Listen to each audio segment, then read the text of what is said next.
Good morning, everybody. This morning I've been told, well, Pierre, you're the first speaker of the day. It's a bit early, so there might not be a lot of people attending. But in fact, there are a lot of people, and I'm very happy to be here in Mexico City to talk about a topic which is my passion and for which I feel very privileged to work for.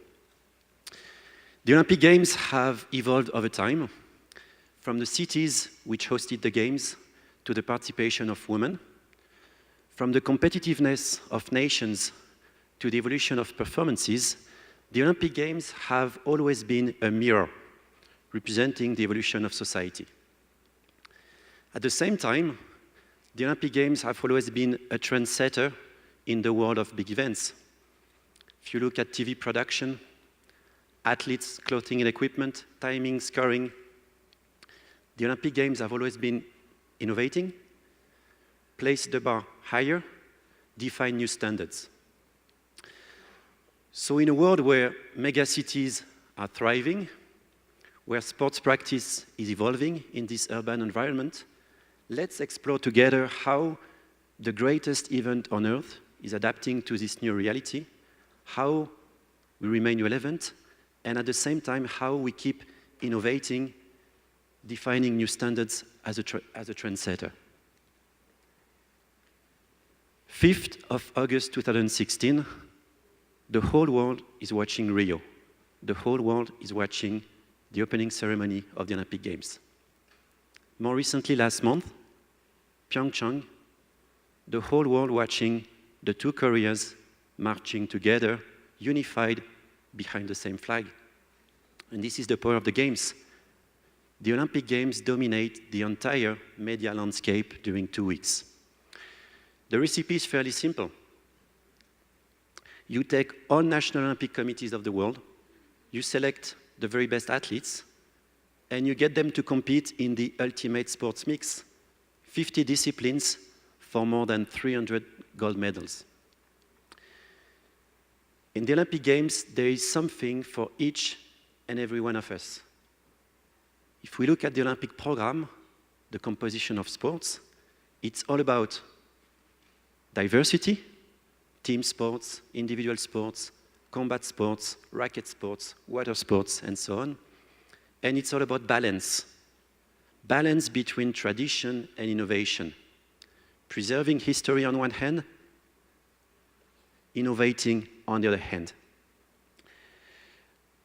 At the same time, today, there is a new reality.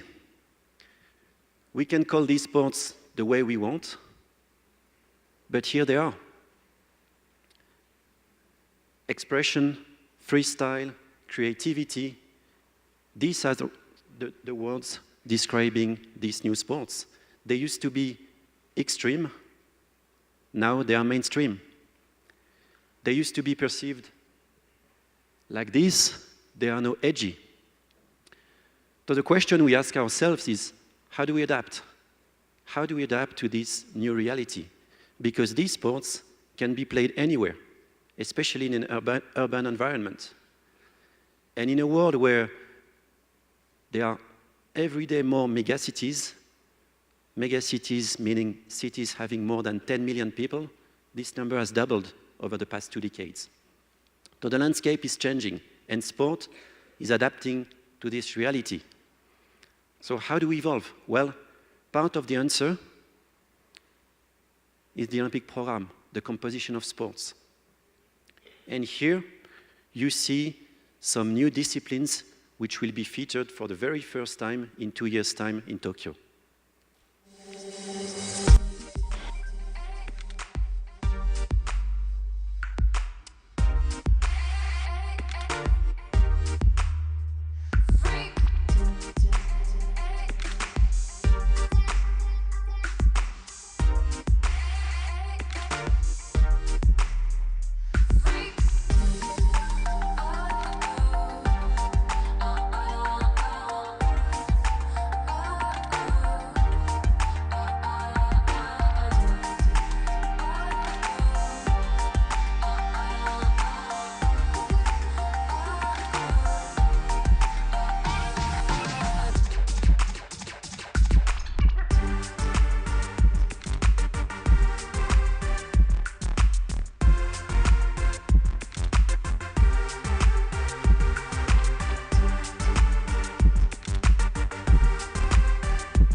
So this just gave you an idea of what we will introduce for the first time at the Olympic Games in Tokyo. But we consider innovation goes beyond. We should also look at the current portfolio of disciplines we have. And there are several questions. Well, the world is getting more urban, so how do we bring sport closer to people? How do we bring sport in iconic places?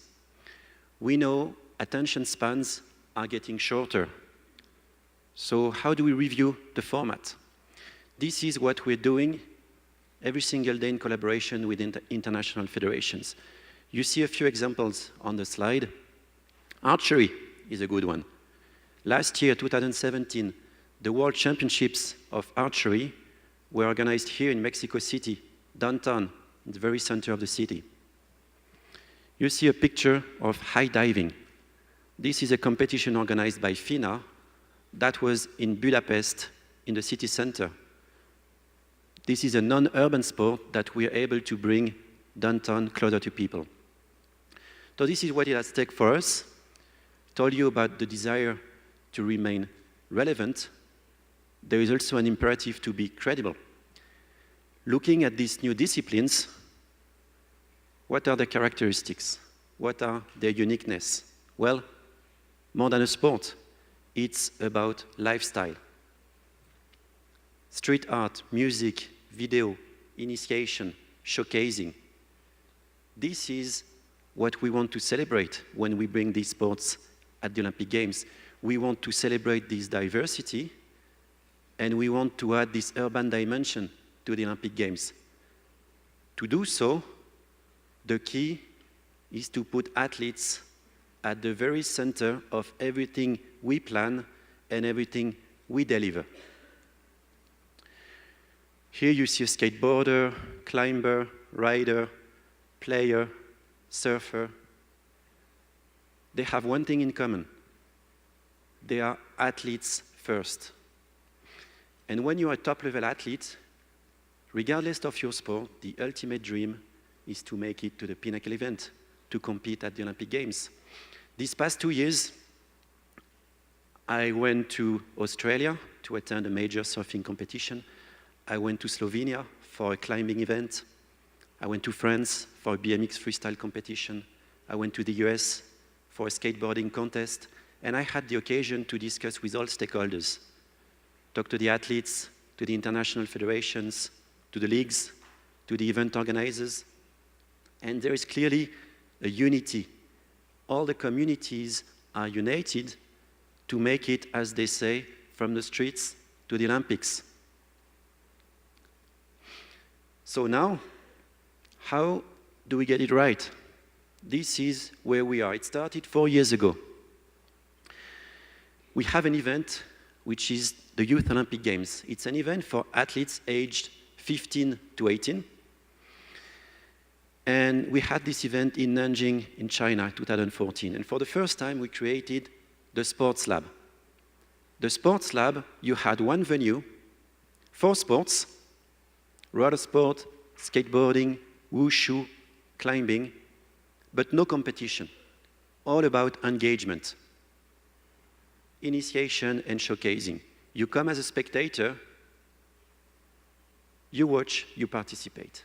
That was a tremendous success. Next step, well, at the end of this year, we go to Buenos Aires. We'll have the Youth Olympic Games as well. And there, we'll have an urban park. In this park, it's about competition, warm-up, initiation, showcasing, entertainment. I was in Buenos Aires last week to review the plan, spend some time with the organizers, and the message was clear. We're organizing more than a competition. It's a full experience, and everything we plan and we design is about the experience of spectators. And you're not passive anymore. You come, you enjoy, you try.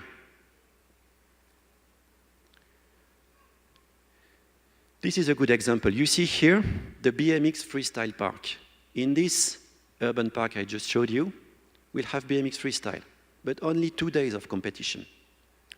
So the question we ask ourselves is, what do we do with this big structure? Well, let's change the approach.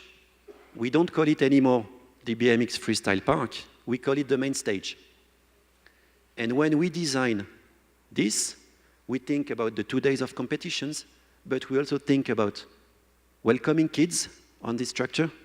We think about organizing concerts on this structure so that it goes well beyond sport. And this is what we're currently doing. In this urban park, we also have a canal with the famous Women's Bridge. Well, with this setup, here it's the very center of the city. For those familiar with Buenos Aires, we're in Puerto Madero. There we will bring canoe and rowing. Canoe and rowing in the urban park. Two sports which are not urban by nature. But we've been working with the Canoe Federation on new disciplines.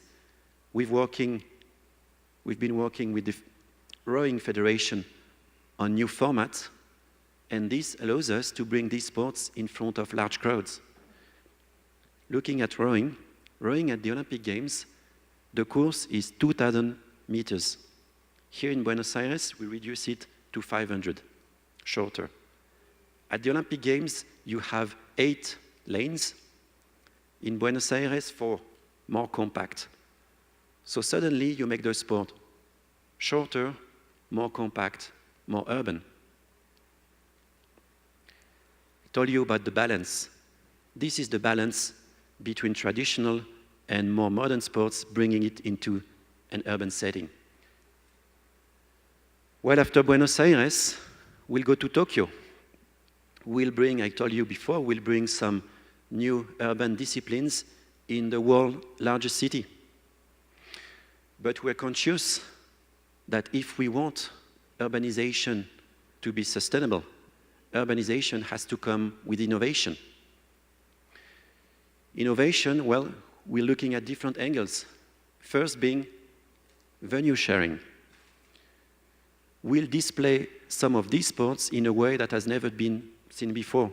Venue sharing in Tokyo, the 3-on-3 basketball venue will transform into a climbing venue.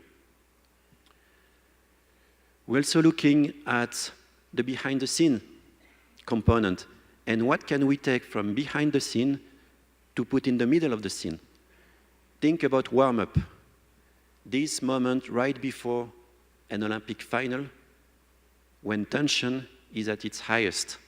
Everything happens behind the scene. How can we make it part of the show, part of the experience?